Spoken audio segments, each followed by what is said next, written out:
Okay, so you handed us this huge stack of material, calling it, what was it, a manifesto of Quartermain catastrophe. Something like that, yeah. And you are not kidding. I mean, we've waded through details for the first couple of weeks of October here, and honestly, it's like watching a family civil war just explode in Port Charles. It really is an unprecedented level of intensity, isn't it?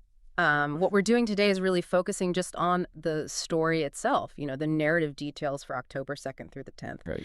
And we're looking at basically three big crises that are all tangled up together. You've got the Drew Kane shooting investigation. Which is getting violent and messy. Exactly. Then there's the huge fallout from Monica Quartermain's will reading, just seismic shifts there. Okay. And layered on top of that, several really personal, like life-changing bombshells hitting characters like Portia and Britt. So our mission here, for you listening, is to give you the fast track, the quick understanding. We want you to know exactly who's in danger right now, who's making a big power move, and which family secrets, maybe long buried, are about to just blow up in everyone's faces. We're going to connect the dots for you between this attempted murder and, surprisingly, the reading of a will, which really seems to be the thing that pushes one major character completely over the edge. Yeah, that connection is key. Just a quick heads up before we dive in. The sources do mention potential baseball preemptions early in the week, Tuesday, Wednesday, maybe Thursday. MLB playoffs. Yeah. Right, could happen. So if that happens, obviously the TV schedule shifts around a bit. But for our purposes today, we're just focusing on the story beats that are supposed to happen on those days. Gotcha. The core story moves forward regardless of broadcast delays. Exactly. That's what we're dissecting, the story itself. All right. Let's jump right into the crosshairs then. Okay. Let's unpack this right away. We kick off with the immediate aftermath, Drew Kane shot, attempted murder. Now, motive is always, the big driver in Port Charles. But this investigation seems to be zeroing in, like laser focused on the weapon itself. And this isn't just any gun. It's basically a Quartermain family heirloom, right? It is. And that's what's so fascinating, the sheer audacity of using something so tied to the family's history. The investigation immediately locks onto Edward Quartermain's gun. Wow. The sources flag this as the central detail. It's not some random street weapon, It's a piece of family history, apparently sourced right from the Quartermain mansion. And that changes everything. That detail feels critical. If the weapon comes from inside the Q house, well, that narrows the field considerably, doesn't it? It rules out a lot of the usual external suspects. It does. It points inwards immediately. Who has access to that house, maybe even the vault where it was kept. Yeah. And that makes it feel less like, typical mob stuff and more like a domestic attack. And who has really deep, really complicated, often kind of messy access to that property. Carly Corinthos Spencer. Even with the name changes, her ties to that family, they run generations deep. So she becomes a person of interest almost instantly. Using a family gun, it doesn't just raise the stakes. It makes it like an existential threat to the Quartermain legacy itself. And the person heading this whole thing up is Police Commissioner Anna Devane. Not someone earned for backing down. Nope, she's got that laser focus. And the sources say Carly gets grilled right away. Where was she when Drew was shot? Okay. And Carly's reaction, pure Carly.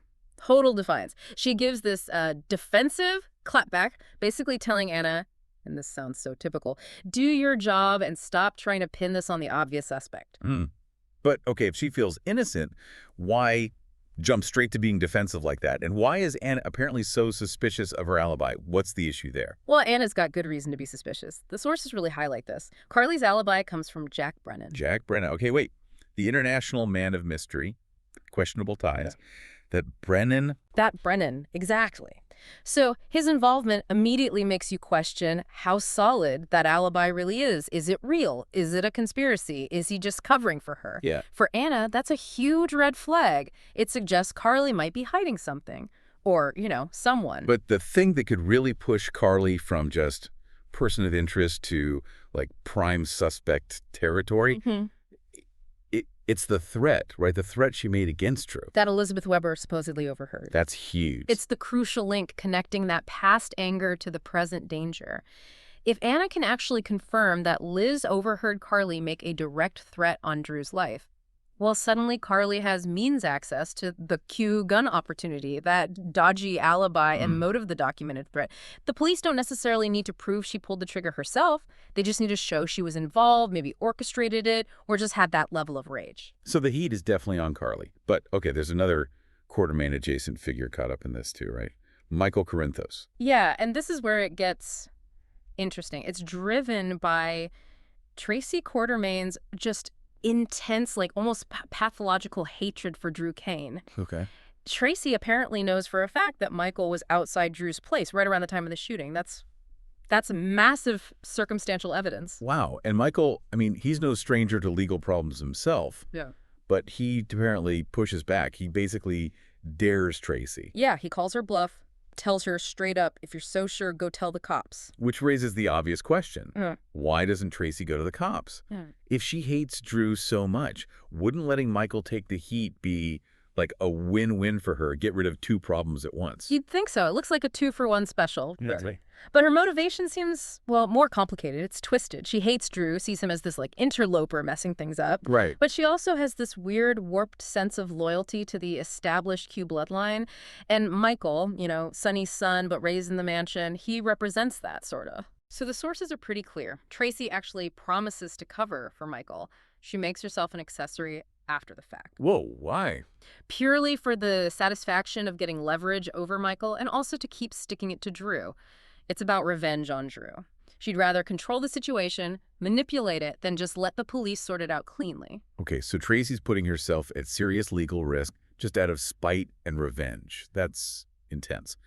Meanwhile, Sonny Corinthos, he's kind of circling the edges of this family mess, trying to piece things together. Yeah, Sonny's operating in the background, connecting the dots, and his focus seems to land on Veronica Bard. You know, Ronnie. Right, Ronnie. Monica's companion. Exactly. Sonny meets with her, which tells us he sees her as a key player in all this, probably because of her connection to Monica and likely the upcoming Will. Okay, and what's the gist of that meeting? What comes out of it? Ronnie basically tells Sonny she's not going to be pushed around by Tracy. She won't be intimidated or scared off. So Tracy's already tried to muscle her out, probably over the Will. Seems likely, doesn't it? Ronnie standing from shows she's planting her feet right in the middle of this Quartermain drama. She's not backing down. And Sonny's watching all this very closely. Oh, yeah. Not just because of the Will, but because his own son, Michael, is now tangled up in this potential attempted murder frame-up. He's got skin in the game. Okay, so the shooting investigation is already pulling us deep into the family's, like, vault of secrets. And that drama spills right over into the next big event. The reading of Monica's will. This is where, as you said, it gets really interesting. It really does. The sources say this high-stakes family gathering kicks off Thursday, but the full impact, the real explosion, hits on Friday, October 3rd. It's like perfect dramatic staging. Absolutely. It's a masterclass in creating conflict. You've got Alexis Davis, the lawyer, reading the will at the estate. And the room itself, it's designed for maximum tension. It's packed with people who not only have a stake in what's in the will, but also have these incredibly complicated, often really painful histories with Monica herself. Let's just run down that list of who's there again, because it's telling. You've got Ronnie, obviously. Tracy. Michael. Brooklyn Quartermain, BLQ. Jason Morgan. Olivia Falconeri. Ned Quartermain.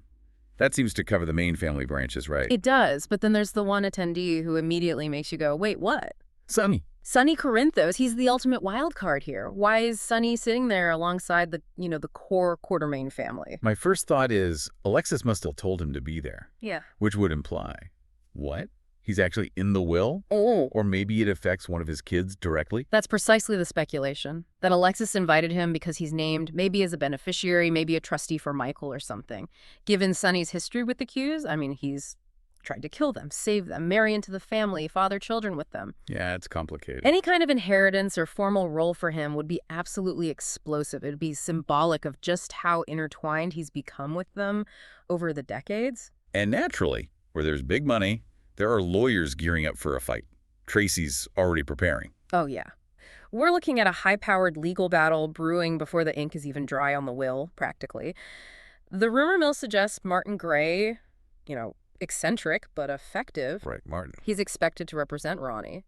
And on the other side, Tracy's already hired Marco Rios to rep the Quartermains, the collective family interests. So Tracy's anticipating a major fight over whatever Monica decided. She's not expecting this to go smoothly. Not at all. She's lawyered up and ready for war. And then the reading itself, the drama kicks in fast. Sources describe Tracy's jaw literally dropping. That's like the classic visual shorthand for shock, right? Huge surprise, or maybe a massive disappointment for her. Total shock. And then you have Ronnie, who seems much calmer, almost ready for this. She just remarks, kind of coolly, this should be interesting. Ooh, she's poised. She knows something's coming. Yeah, she seems ready to capitalize on whatever chaos Monica unleashed from beyond the grave. But the real emotional core of this scene, the big meltdown, it belongs to Drew, right? He's described as being in an absolute rage during the reading. What's driving that? What's the likely trigger? The strongest theory, the one that really seems to fuel everything he does next, is that he was specifically, purposefully left out of his mother's will. Ouch. After he specifically said he wouldn't. Exactly. He apparently vowed he wouldn't be excluded, maybe hoping this was his chance to finally solidify his place in the family. So the will writing becomes this huge turning point. It flips a switch in him. He goes from being this estranged son looking for acceptance to becoming a calculating villain bent on destruction. Okay, being left out, that explains the fury, especially after the humiliation of Tracy, like physically rolling him out of the funeral earlier. That's brutal.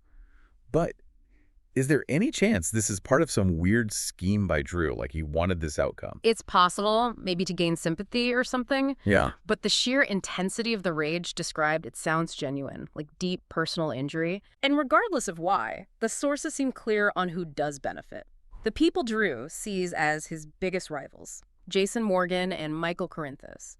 They're expected to inherit a good bit from Monica. So Drew gets shot, then his mother seemingly rejects him in her final act, favoring his brother and his nephew instead. Yeah. That combination, the betrayal, the rejection, the physical violence he just survived, that's the perfect storm to fuel this total descent into villainy we see playing out next week. Yeah. It's a really spectacular fall. Okay, let's pivot for a moment. While the cues are tearing themselves apart, there are these two other major storylines running alongside, packed with personal danger and some really deep secrets bubbling up. Let's start with Britt Westbourne. Her behavior is apparently off, like really off. Completely uncharacteristic, yeah. The sources say she's absolutely thrown for a loop, and specifically her reaction to finding out her brother, Nathan West, is actually alive. It just seems very off. Which immediately makes you wonder. Right. Did Britt know Nathan was alive this whole time? Was she maybe involved in hiding him somehow? Perhaps, protecting him from their father, Faison. Whoa! If she knew, that's huge. That means she's been carrying this massive secret for years, lying to everyone, maybe even her own mother, Lizal. It would be an enormous deception, yeah, a huge burden of guilt. Hey. And the way she's handling it now is also strange. She apparently talks to Damien Spinelli. Spinelli, okay. And asks him if Maxie would be okay with their son, James, meeting his namesake, Nathan. But the sources hint she might actually be against the reunion, or at least really hesitant. Why would she be against it? Unless she knows Nathan is still in danger. Maybe from Faison's lingering network or connected to this mystery boss she seems to be involved with. She might think keeping Maxie and James away is the only way to keep them safe. She's definitely feeling the squeeze. Her best friend Elizabeth is apparently looking for her, and she has a serious bone to pick. Yeah, that confrontation sounds like it's going to be intense because Liz could be coming at her about so many things.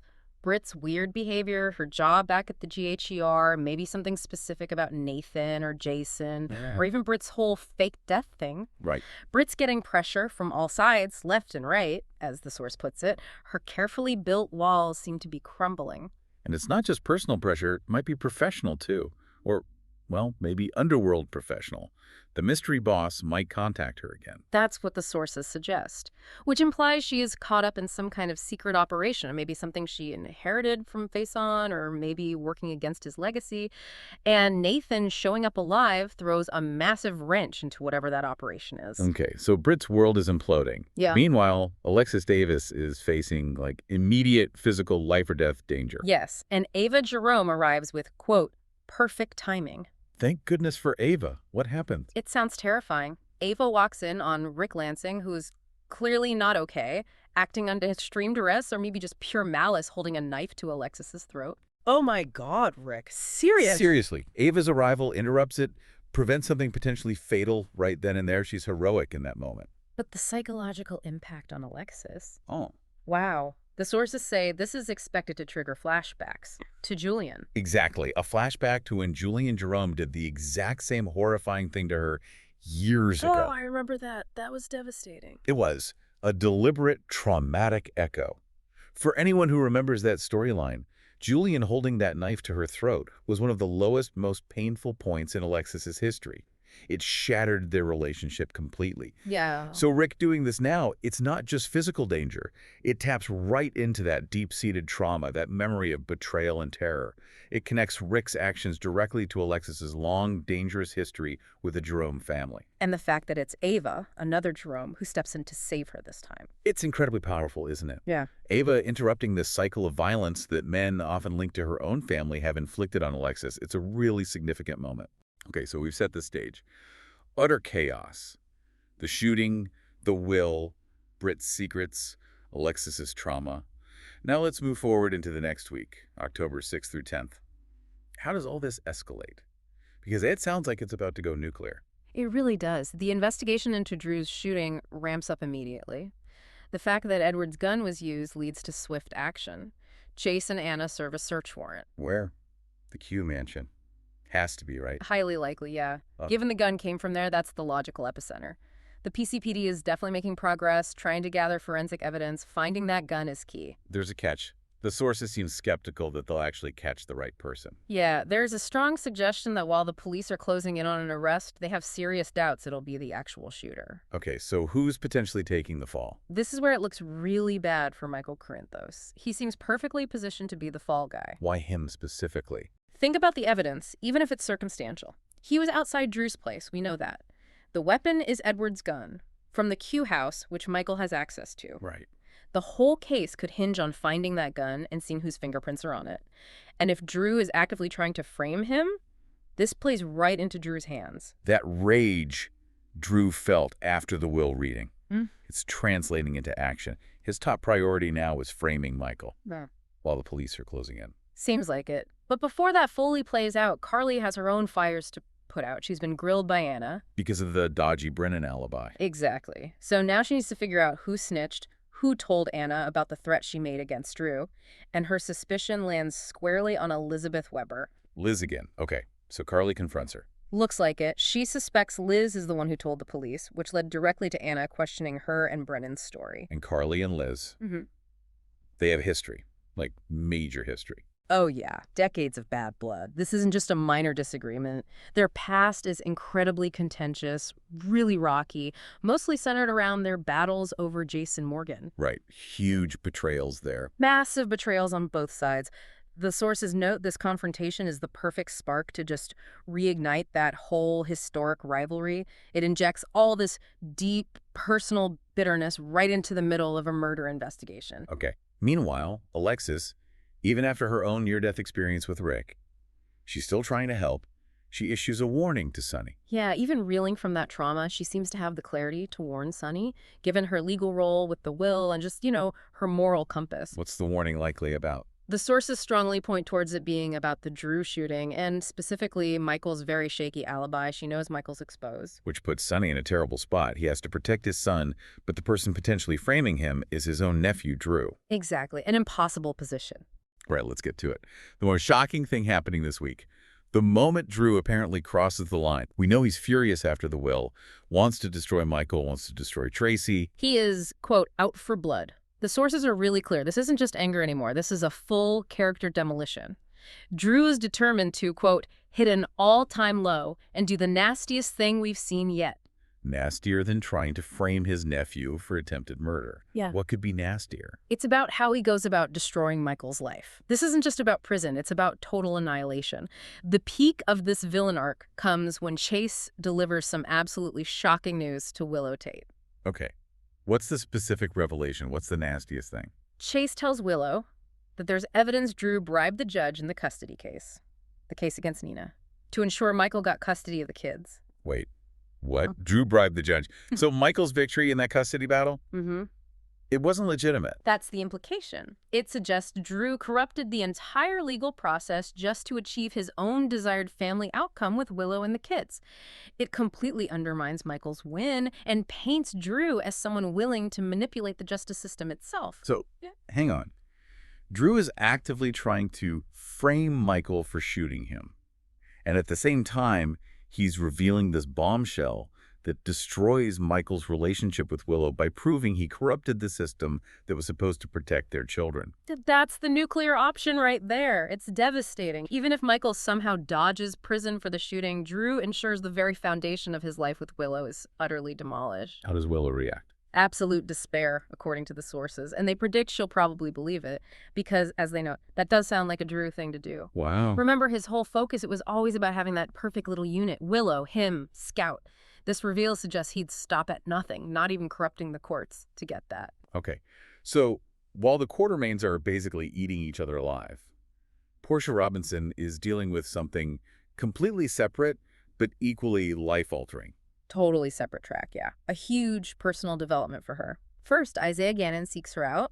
This follows them agreeing to maybe, give this thing a try, explore seeing each other again. Right. They have that conversation. So Isaiah comes back, reaffirms his interest, says he wants to keep seeing her, which sets up this potential love triangle. Just in time for the big news. Portia takes a pregnancy test, and she gets, quote, life-changing news. It's positive, isn't it? That's the strong speculation. Highly consistent speculation, yes. Positive result, which immediately kicks off the next big Port Charles mystery. The classic who's the daddy storyline. Bingo. High stakes. Because you have to look at the timing. She's in this committed, very complicated relationship with Curtis Ashford. Right. But she's also clearly been reconnecting emotionally and maybe physically with Isaiah. So the big question becomes, who is the father?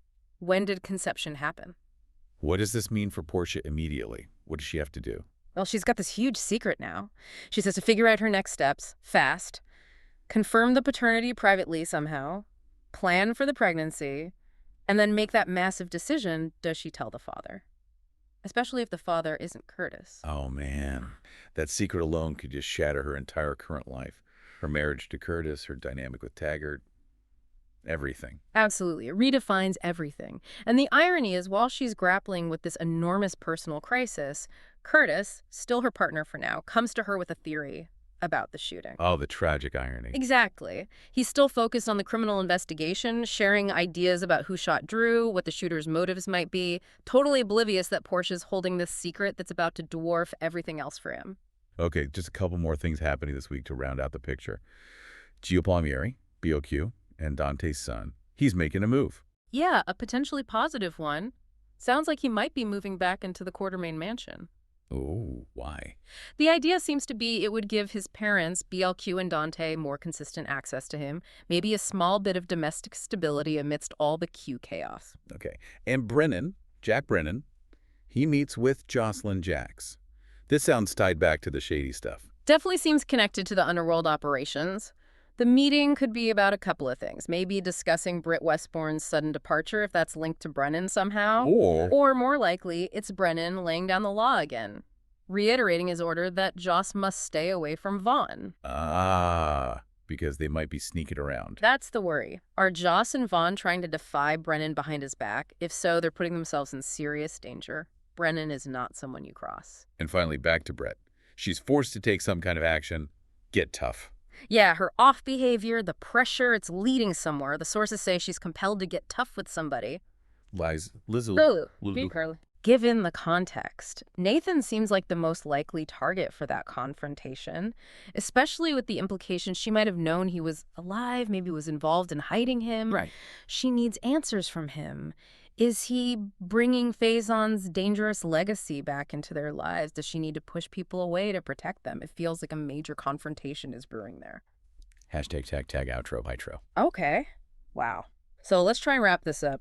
When you piece together these 2 weeks, this incredibly packed high-speed drama, what's the big picture? What does it all mean? I mean, what we're watching is this incredibly high-stakes moral chess game, right? Yeah. Drew Kane's desire for revenge, sparked by being shot, then totally rejected in the will, it's completely transformed him. He's become this, morally bankrupt villain. Yeah. He's actively using the justice system to frame family while simultaneously blowing up the very family unit he claimed he wanted to protect with Willow. It's dark. And the Quartermains themselves. They're just cannibalizing each other. Over Edward's old gun, over Monica's final wishes, and layered underneath, you've got these foundational relationships, Portia and Curtis, Willow and Michael, even Carly's dynamics. about to be completely shattered by paternity secrets, by past grudges resurfacing. It feels like the real source of the chaos isn't just one person, one event, like the shooting. Yeah. It's all these interconnected secrets stretching back generations. Exactly. You see the family legacy itself being twisted. Edward's gun used for attempted murder, Julie and Jerome's past threat against Alexis being mirrored almost perfectly by Rick Lansing now. It's like this cycle of violence and betrayal just keeps coming back around in Port Charles. Which brings us maybe to that final provocative thought.